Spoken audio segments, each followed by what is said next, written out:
புதுச்சேரியின் காரைக்காலில் அமைந்திருக்கும் திருநள்ளாறில் உலக புகழ்பெற்ற ஸ்ரீ தர்பான்யேஸ்வரர் சுவாமி கோவிலில் சனிப்பெயர்ச்சி விழா கோலாகலமாக நடைபெற்றது. கும்ப ராசியில் நிலை கொண்டிருந்த சனி பகவான் இன்று காலை மீன ராசிக்கு இடம்பெயர்ந்தார். இதையடுத்து காரைக்காலில் உள்ள திருநள்ளாறில் உலக புகழ்பெற்ற ஸ்ரீ தர்பாரண்யேஸ்வரர் சுவாமி கோவிலில் இன்று சிறப்பு பூஜைகள் நடைபெற்றன. இதில் லட்சக்கணக்கான மக்கள் பங்கேற்று சுவாமி தரிசனம் செய்தனர். இதேபோல சனிப்பெயர்ச்சியையொட்டி தமிழ்நாட்டிலும் கோவில்களில் சிறப்பு பூஜைகள் வழிபாடுகள் நடைபெற்றன.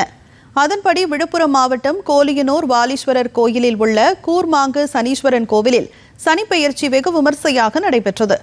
இதனையொட்டி பல்வேறு அபிஷேகங்களும் தீபாராதனையும் காண்பிக்கப்பட்டது. இதில் திரளான பக்தர்கள் பங்கேற்று சாமி தரிசனம் செய்தனர். முருகப்பெருமானின் 3ஆம் படை வீடான பழனி திரு ஆவினன்குடி திருத்தலத்தில் உள்ள சனீஸ்வர பகவானுக்கு பல்வேறு திரவியங்களால் மகா அபிஷேகம் நடைபெற்றது.